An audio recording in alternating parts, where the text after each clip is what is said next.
All right, Prashant, interesting over there, but let's talk about some earnings that came through as well. Welspun Enterprises posted a mixed bag in Q4. Revenue, of course, as expected, has seen a big fall, but the company does say that they've restarted operations and that they do expect to make up for this revenue shortfall. Joining in now, we have Sandeep Garg, the MD and CEO. Hi, Mr. Garg, good afternoon.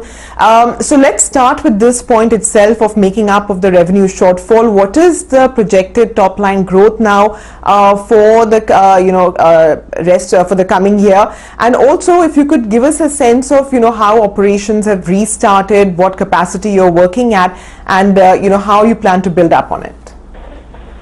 Good afternoon, Samira. Thanks for taking me on the show. Yes, the Q4 results have been a bit lower than the expectation. Primarily, there are two reasons to that. One is we lost almost like 55 work days across our 5 operating sites, due to unseasonal rains. So almost 12.5% of the time was lost. COVID also made us lose almost 10% of the work day of the for the quarter. So almost 22.5% of their around revenue was lost for the quarter. The point that is important is that this revenue is not lost. It is just transferred from Q4 to possibly in the Q2 and Q3 of the coming year. So it's not a lost thing, but what is also important here is that despite this loss, our EBITDA percentage, operating EBITDA percentage has gone up by 87 basis points, which augurs well for the future. Now, in terms of our restart, obviously it's baby steps at this time. It's a safe distancing, new norms of operating. So we are also having the challenges of accepting these new norms.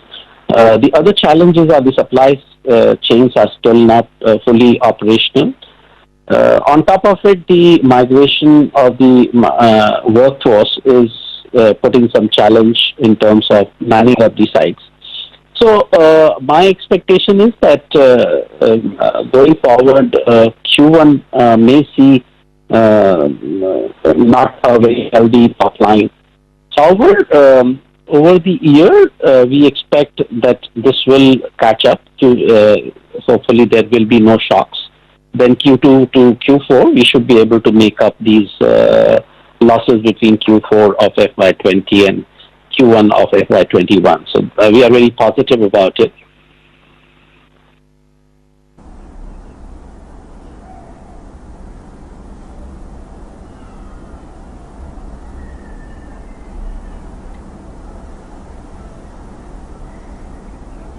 Mr. Garg, you've also taken over some BOT assets from the SL Group, right?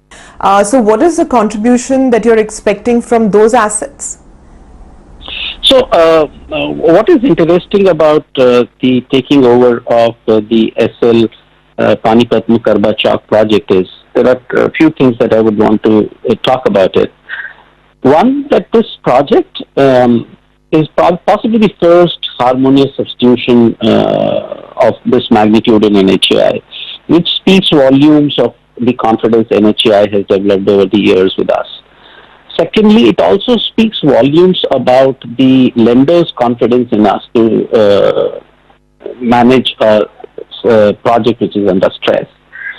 Lenders' confidence is also reflected in us by the way that we have been able to get NCD of 375 crores, which is probably the only infrastructure company that has been able to do so.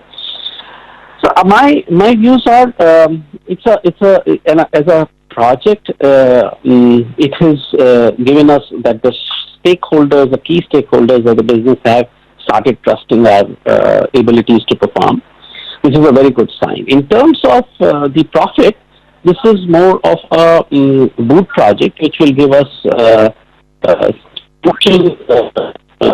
profits during the exit phase rather than during the construction phase, unlike the HAM projects. So the project margins are expected to be somewhere around 10 to 12% during the construction phase, and the bulk of the profits will come through the capital acquisition, capital gains in the exit of the project, which we intend to doing as soon as the project is complete.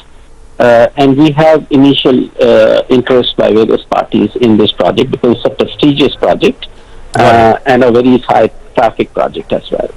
Mr. Garg, I had a few more questions, but I'm told we're completely out of time. So hope you join us sometime later. Thank you very much for taking out the time and speaking to us here at CNBC TV 18. 125 points higher, 9,950 is where